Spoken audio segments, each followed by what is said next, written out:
তলহা ইবনে বারা ছোট্ট সাহাবী, তিনি নবীকে কেমন ভালোবাসতেন, মহব্বত করতেন। আল্লাহ নবী মক্কা থেকে মদিনায় যাবেন, এই কথা শোনার পরে মদিনার ছোট ছোট বাচ্চারা তার বাবার আঙ্গুল ধরে ধরে মদিনার পথের দিকে তাকায় দেখে কখন নবী মদিনায় ঢুকবে।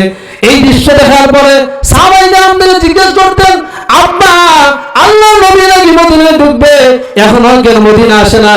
সাহাবায়ে কেরাম তার সন্তানদেরকে সান্ত্বনা দিয়ে বললেন, না না না, মদিনা তো অবশ্যই অবশ্যই মদিনায় ঢুকবে, ভয়ের কোনো কারণ নাই, চিন্তার কোনো কারণ নাই, একটু অপেক্ষা করো, নবী অবশ্যই অবশ্যই রাহমাতুল আলামিন মদিনায় প্রবেশ করবে।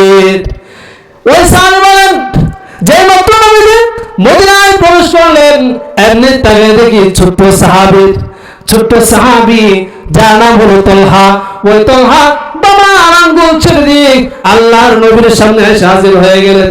আল্লাহ নবীকে বললেন, ইয়া রাসূলুল্লাহ, ইয়া হাবিবাল্লাহ, আপনাকে সব চাইতে বেশি মহব্বত করি, ভালোবাসি, দুনিয়ার মধ্যে যা কিছু আছে সব কিছুর চাইতে আপনাকে মহব্বত করি।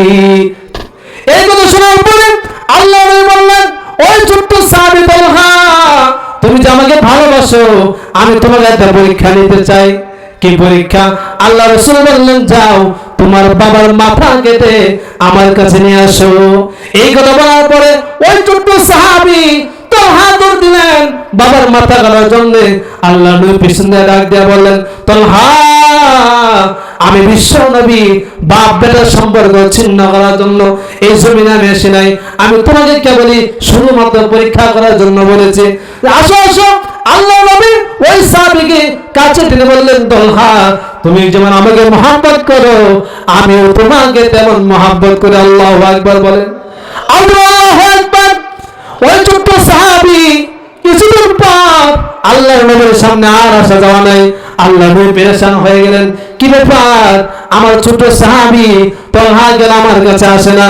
সাহাবারা বললেন, ইয়া রাসূলুল্লাহ, ইয়া হাবিবাল্লাহ, আপনার সেই কলিজার টুকরা ছোট সাহাবী তলহা মারাত্মক অসুস্থ হয়ে গেছে, এই দুদিন আসতে পারেন না। কিন্তু আল্লাহর নবী ওই ছোট সাহাবীকে কেমন মহব্বত করতেন, ভালোবাসতেন। ওই সাহাবীকে দেখার জন্য আল্লাহর নবী রাতের বেলায় চলে গেলেন। ওই ছোট সাহাবী তলহার বাড়িতে প্রবেশ করলেন। যেই মাত্র তলহার রুমে ঢুকলেন, তলহার চারদিকে তাকাইয়া আল্লাহর নবী বুঝতে পেরেছেন এই তলহার বেশি দিন দুনিয়াতে বাঁচবে না।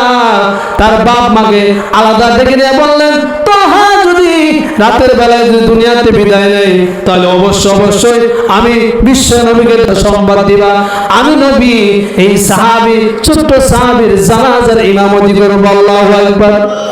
মুসলমান ভাইরা, পরক্ষণে আল্লাহ নবী এই কথা বলার পরে বাড়িতে বের হয়ে গেলেন। যে মাত্র নবীজি মদিনার দিকে রওনা করে দিলেন, কিছু দূর যাওয়ার পরে এই ছোট্ট সাহাবী তলহা তার আব্বাকে ডাক দিয়ে বললেন, আব্বু, আমার কলিজার টুকরা রাহমাতুল লিল আলামিন কি তোমাদের সঙ্গে বলেছে? ও রাহমাতুল লিল আলামিন বলেছেন তোমার ইন্তেকালের পরে রাতের বেলায় যদি তুমি বিদায় হয়ে যাও, তা নবীজি তোমার জানাজার নামাজের ইমামতি করবে।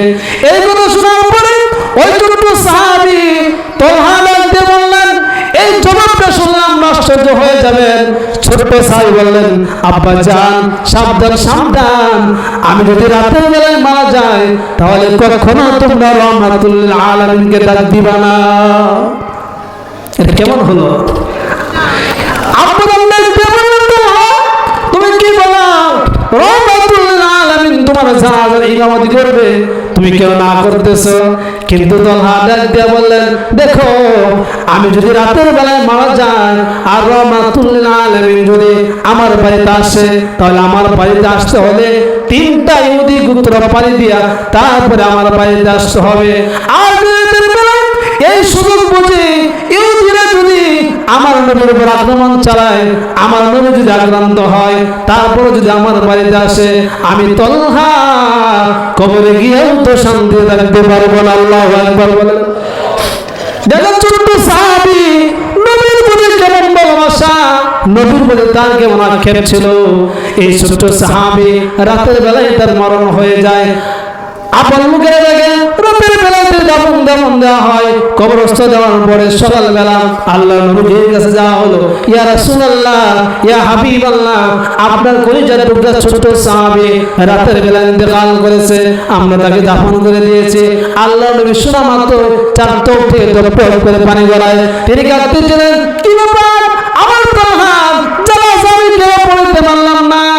ওই আল্লাহ নবী প্রশ্ন করার সাথে সাথে জবাব দিল সাহাবায়ে কেরাম, ইয়া রাসূলুল্লাহ, ইয়া হাবিবাল্লাহ, আপনার কলিজার টুকরা তালহা তিনি নিষেধ করেছেন, তিনি নিষেধ করবেন। বললেন, ইয়া রাসূলুল্লাহ, ইয়া হাবিবাল্লাহ, আপনি যদি রাতের বেলায় আমার বাড়িতে যদি যাইতেন আর প্রতিমধ্যে যদি ইহুদিরা আপনার উপর আক্রমণ করে, তাহলে নাকি তালহা কবরে গিয়েও সে শান্তি থাকতে পারবে না। এই কথা শোনার পরে আল্লাহর নবী আর দেরি করেন নাই, সাথে সাথে সাহাবায়ে কেরামদেরকে নিয়ে ওই ছোট সাহাবী তালহার কবরের পাশে চলে গেলেন। তালহার কবরের পাশে গিয়া সাহাবায়ে কেরামদেরকে নিয়ে হাত উঠিয়ে দোয়া করলেন। দোয়ার পরে এক পর্যায়ে বললেন, আল্লাহ, আমার এই ছোট সাহাবী তালহা, তার সঙ্গে তুমি আমার আচরণ করবা, যে আচরণের কারণে তালহা তোমাকে দেখে দেখে যেন হাসে। আল্লাহু আকবার।